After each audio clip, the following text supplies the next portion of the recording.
What's up, you guys? Your girl G here. I just wanted to come and talk to you guys super duper quick about the Real Housewives of Salt Lake City. Y'all, I know I missed part one of the reunion, but it just wasn't giving and kind of low key. Part two wasn't really that much. Like I was in and out of it. You know, the argument between Meredith and Angie. Like all of it, I don't know, just something about Salt Lake City so far with this reunion is just kind of giving me mid. But I still want to come and talk to y'all about it and give y'all just a few little tidbits that I took away from the reunion. So let's not waste no time. Let's go ahead and get into it.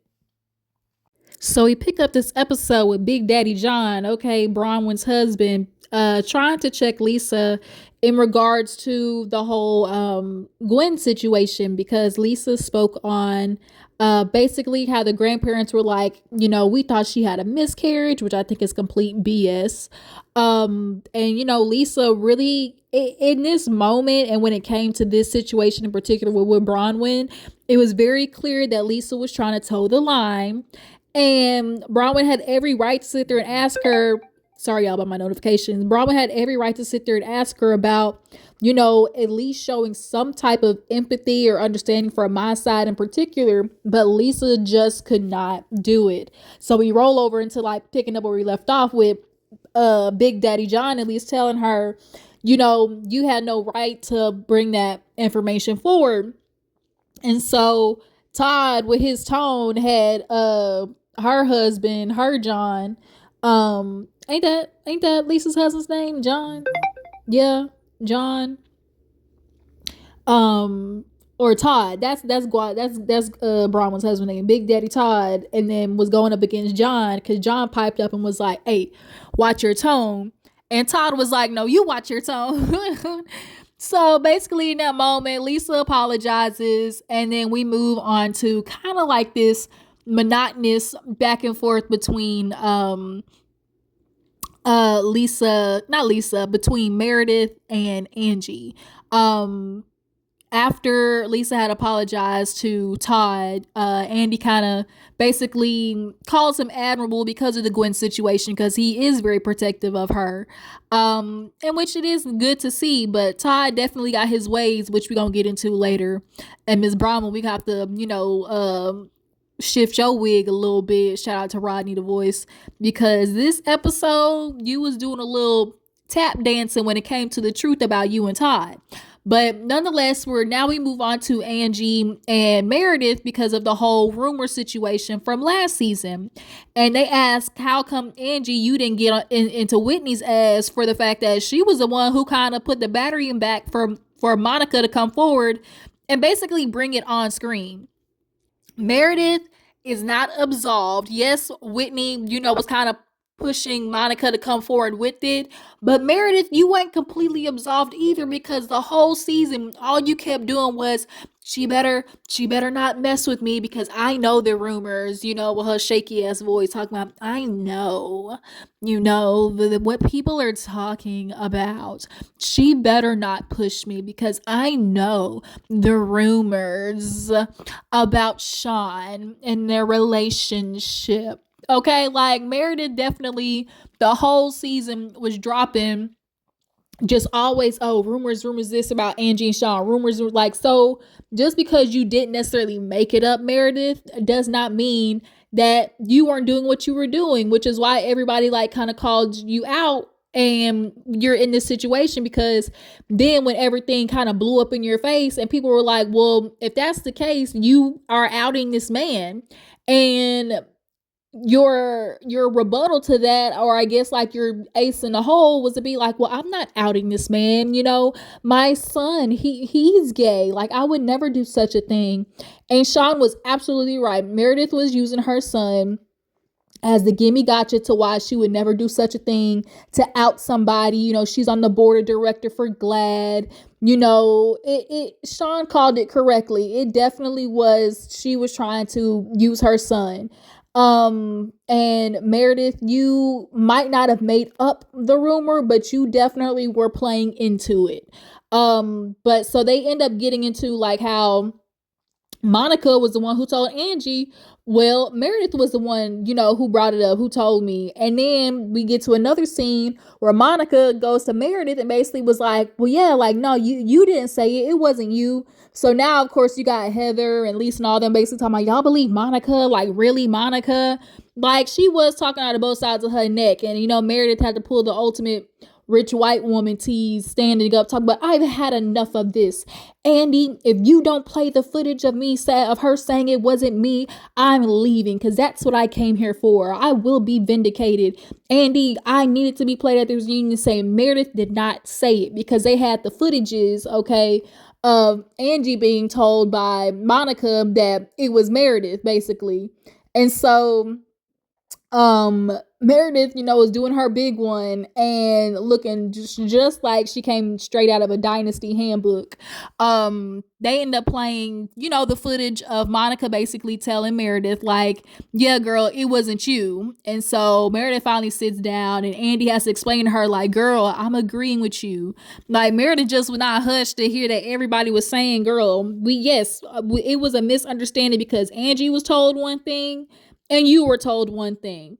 But just because Angie was told this one thing don't mean that, I'm sorry, Meredith, you are not absolved from the fact that you were trying to hang this whole rumor shit over Shawn and Angie's head, in my opinion. But of course, the other girls were piping up and stuff like that. Oh, Monica, how are y'all listening to Monica? And Whitney definitely got off a little bit. She didn't definitely get, addressed hardcore in regards to her putting the battery in Monica's back. But at this point, Monica's getting airtime, but as far as her name being mentioned, but Monica coming back to Salt Lake City, y'all, I don't think that's happening. I know people want her to come back, but I don't think that's happening, y'all. And I don't know how I feel about her coming back, honestly. Y'all dropped in the comments. Are you for Monica coming back or no? But let's go ahead and move on to the next scene. We next move on to Justin and John. Y'all know that they kind of had a little bit of a meeting of the minds, a little bit of chest bumping with each other at that event because Lisa was on one. She ran up in Justin's face and girl, that's why your husband got involved. Lisa, you definitely, initiated that, in my opinion. But nonetheless, the men kind of apologized to each other. John, he, in the moment, that second time, like Justin said, he was like, that second time when you came up on me, like, it kind of threw me for a loop. And you can tell just in the moment, John was just giving, let me protect my wife, but it only kind of, escalated things a lot more. So yeah, they just kind of ended up apologizing to each other. No biggie. Then they move on to Whitney, wanting to apologize for bringing John up in that whole, situation in Mexico. And she was like, John, I want to apologize. Like, we were all trying to basically reconcile or just kind of like, make up for the things that we wanted to apologize for. And for me, I always brought up y'all's marriage and y'all's relationship. So, that rumor was just kind of something, that I wanted to apologize for. And so he accepts the apology. The real question is, do y'all believe it? I can see Lisa and John, being just a little bit, just a touch, a little freaky. Lisa gives definitely, she likes to be, what's the word I'm looking for? Denigrated, maybe. She's always such HBIC. She definitely gives, you could put a dog collar on her and walk her around. And John definitely gives, he's very shy right now, but in the bedroom, he could turn into 50 Shades of Grey, turn into Mr. Grey for a second. But the threesome level, I don't know. But I also could see them being of the rich masquerade party type where it's invite only. You can only get into the soiree of NSFW if you know the secret password. Like they kind of give that tease too. But nonetheless, then we got to get into how Lisa brought up, the whole circle jerk thing with Shawn. And she was like, I just want to apologize because in the moment I was just so mad it didn't come across right. What I was trying to do was she was trying to make an analogy like, girl, Whitney, you put this out about me and Angie, what if I said this about Shawn? But even then, it was like Angie wasn't even in the midst of nothing. Like Lisa is still harboring some undercover stuff for Angie. She really is, because it really like yes, and trying to make a point, but like, what did Angie have to do with any of it? But nonetheless, hold on, you guys. Sorry, y'all. That was my ringtone that was going off right now. Luther by SZA and Kendrick is literally my favorite right now. But Leon Thomas is coming up with his song "Yes It Is." If y'all have not heard it, or heard of Leon Thomas, he writes for the big people. He's finally getting his shine as a artist. Go listen to "Yes It Is." When I tell you that song, ooh, go listen to it. But let's get back to Salt Lake City. So that song, I'm thinking about it, got me distracted. Who am I talking about, y'all? Sorry, let me think. Justin. So yeah, because we move on from the whole situation with the whole circle jerk and Justin and everything. So now they bring up Justin and not necessarily defending Whitney when Seth over there called her a biatch. Y'all, that scene was so weird with Seth. Like, he read off the title of the headlines or whatever about, them going back and forth, Meredith and them, and he was like, proof, biatch. And I kind of looked at him like, what? And Andy asked him, like, well, why didn't you like say something? And he was like, I'm not gonna lie, I had just told myself that day, like, let's not get into no bullshit, like, let today be a good day. He was like, I just kind of told myself that, I'm a chill out, let's hopefully enjoy being here.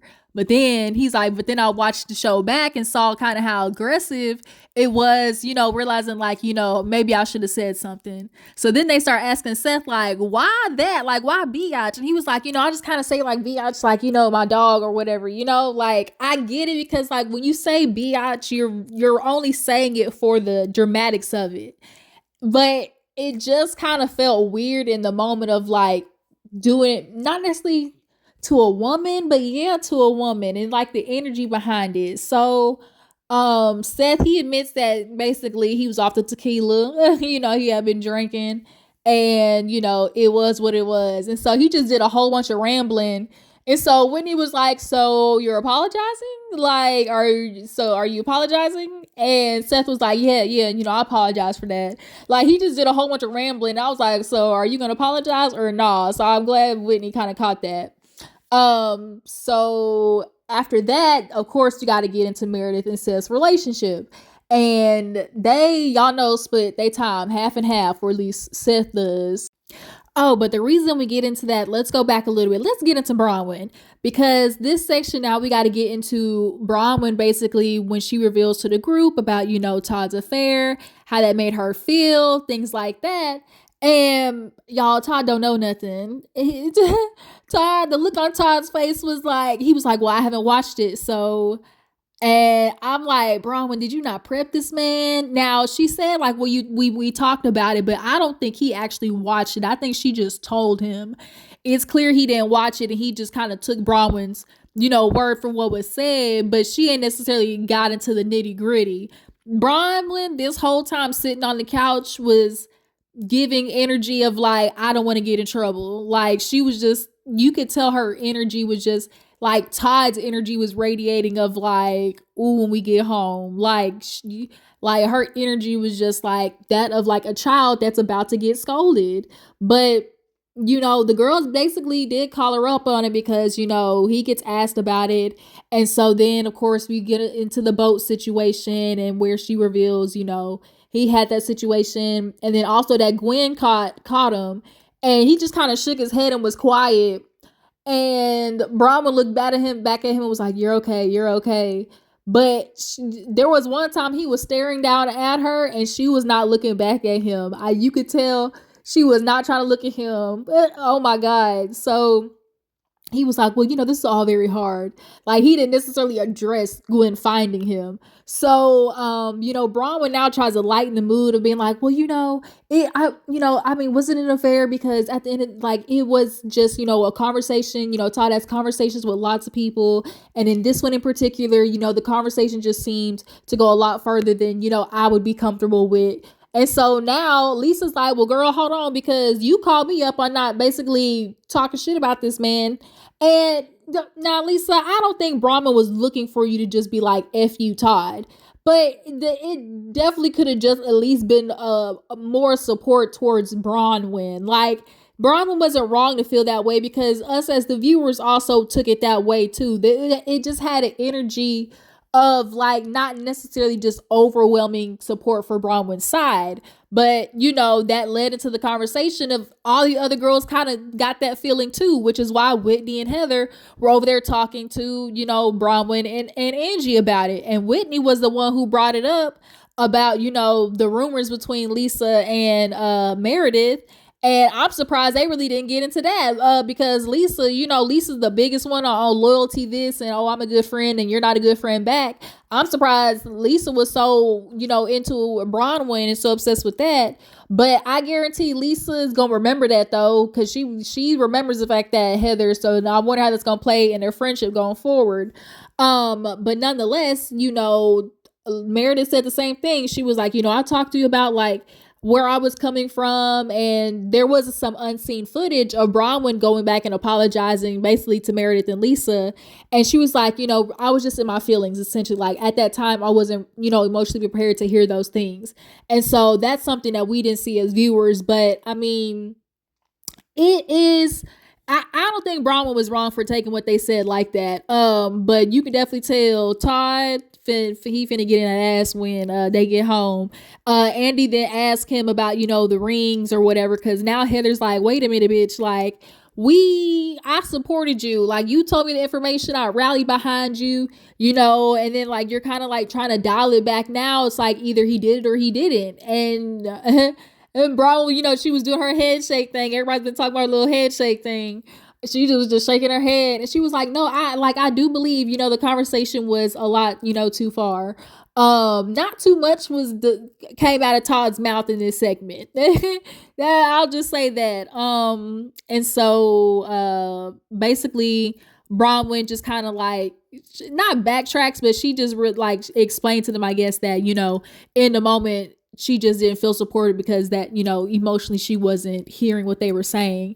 But Lisa, I don't think anybody was looking for you to just be like, F you, Todd. But it always seems in situations you love to play the middle ground. Have you ever, Lisa always wants to play the middle ground in these situations. Like, damn, pick one, like Lisa's definitely one of those women who just like tries to appease both sides, even when she knows one side is effing wrong. And she was like, I even said, Todd's gonna be mad when he sees this. Like, you were already worried about Todd, like in the situation, instead of supporting Bronwyn. But so then we get into, the Seth and Meredith of it all, because in that conversation, it was like the rumors that swirl around, Seth and Meredith.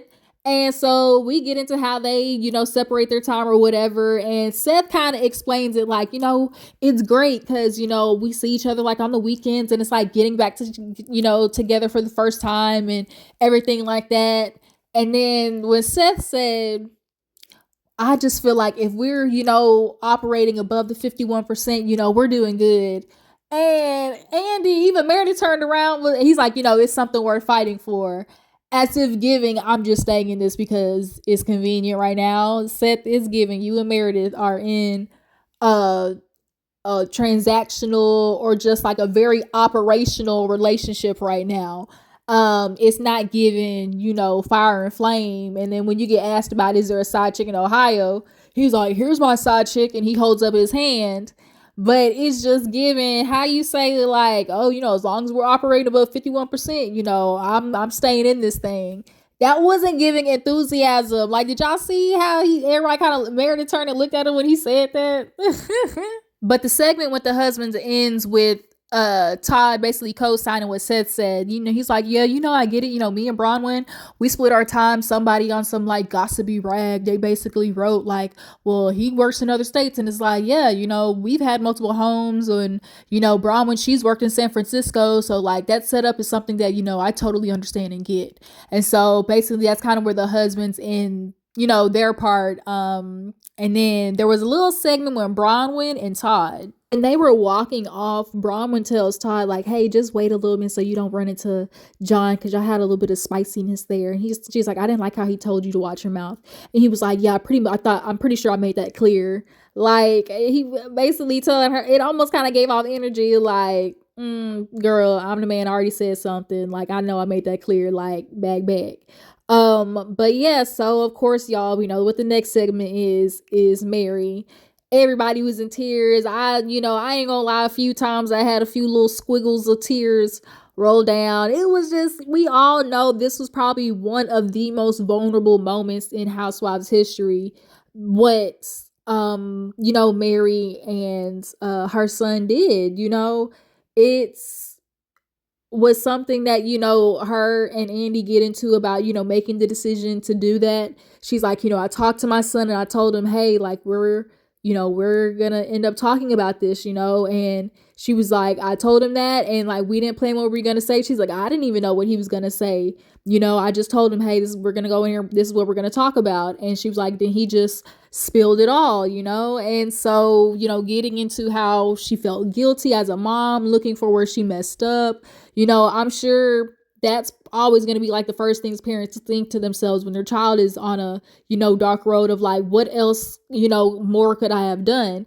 And sometimes as parents, there really is no more that you can have done in some situations. Like, as a parent, that is a hard battle of like understanding, like, once your child's an adult, they're going to do whatever they do no matter what you teach them. You just hope that you've instilled whatever in them. And Andy brings up how, he mentioned feeling like a stain. And I think a part of him feeling like a stain is, just the background of Mary and that whole, his dad technically being, her granddad, like she married her granddad. And so like people knew that. And I could imagine, probably the jokes that kids said, about your mother being like a grandfather effer, like all those things I could imagine made him feel, or things that I feel like contributed to making him feel that way. But he ended up talking about basically what all the stuff that he was doing. Y'all, he was down in there. Okay, he was mixing all types of drug concoctions, but he agreed to do sobriety, go to rehab. Mary said he did the 30 days and he's out now. She was like, the one thing about changing your lifestyle is you have to change your friends. She's like, he's made some more friends going to his sobriety classes. But when Andy kind of asked, like, has he, changed his friends? She's like, yeah, he has, but it's kind of making me feel like, oh, did that girl get out? Do y'all know if that girl got out of the rehab center? Because I know they said she was staying longer. So by this time, we at the reunion. So by now, she got to be out, if that's the thing. So I wonder if that's, if that's in the picture. But yeah, nonetheless, y'all know Mary's scene in general was just tears. Of course, brought up how like Aunt Mary this season just seemed different. She seemed lighter. She seemed just like, obviously, the openness with Mary. And she's like, I think a lot of it had to do with Angie. I really truly found a friend in Angie. And Andy's like, I ain't trying to start nothing, but when you saying that, you and Angie's friendship, like, what about you and Meredith? And Mary just kind of explained how their friendship just kind of took a different turn, just because obviously both of them are busy. And you do kind of understand it as a friend sometimes, like, okay, my friend, she busy, I'm busy, like, we're gonna have to catch each other. It's one of those things where you see your friend, it's all love still, but it just means that where their friendship stood just kind of changed. And Angie, for Andy to ask, is Meredith jealous of Angie? I mean, Meredith's thing was she felt like Mary used her. And Mary's like, what do you mean used you? She was like, well, just in the fact, like, I stood by your side, like when kind of nobody else was. What Meredith was trying to say is she felt like you was cool with her just for you. Basically, you had somebody to film with. That's what I got from it. Y'all drop down in the comments. Like, obviously she can't just say like, oh, I feel like you used me for the show. Like, because she said it in a way of like, I was the only person who was like with you or hanging with you, like against, with the other ladies. That's basically her way of saying, like, girl, I was fucking with you when nobody else was. But, she says she's not jealous of Angie and Mary's friendship. Y'all drop in the comments. Do y'all think Meredith is jealous? But yeah, y'all know Mary's section was just all about, like, all the women was crying and saying how, it helped them with their relationship with their kids, broaching topics and just in a way of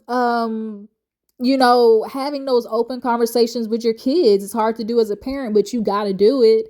And they talked about how, Robert, he was great with words. It's funny, but he really did explain it perfectly. He just said life is like unseasoned chicken, and what I do, sprinkle a little seasoning on it, and like it makes sense. Like, yeah, life is bland as hell, but shoot, when I pop this little eggs, I'll pop this little, or I'll sniff this little, life is a movie. And like it makes sense. You kind of put yourself in that mindset, not in the, the mindset to be a druggie, but you know what I'm saying? Like, life is bland. Cause you see what the fuck is going on out here right now? You like, what? So yeah, you guys, that segment ended. What else happened after this? Oh yeah, them bangs. They talked about Meredith's bangs, y'all. When she walked into that goddamn dinner, it was given Wilma Flintstone. Okay, she was like, it's okay, y'all talk about my bangs. It was the other things that's, I found disrespectful. And Andy was like, what things? Man, Meredith pulled out her phone. She pulled out a whole thing. Angie was like, let me get my scroll. She was like, I've been called bulimic, a homewrecker, a cheater, disgusting. My parents talked about, she went down the gamut of things. And everyone was just looking at her like, girl, do you write a list every time? Like, she was like, no, this was just in preparation for today. But overall, they end with Mary's segment, and Meredith hugging each other. And now Mary wants Angie and Meredith to get good. I don't know if that's gonna happen. Y'all drop down in the comments. Y'all think Mary and not Mary, Angie and Meredith can get good with each other for the sake of Mary? And y'all, the more I was looking at Mary, y'all, this is the best Mary's ever looked. That hair, her makeup, and then the big choker with that dress actually is very suiting. Y'all, Mary looked really good. But y'all, that was into Salt Lake City. Y'all drop down in the comments and let me know what you feel about the episode and the reunion so far. Follow me on Instagram and Twitter, and I'll catch y'all hoes later. Deuces.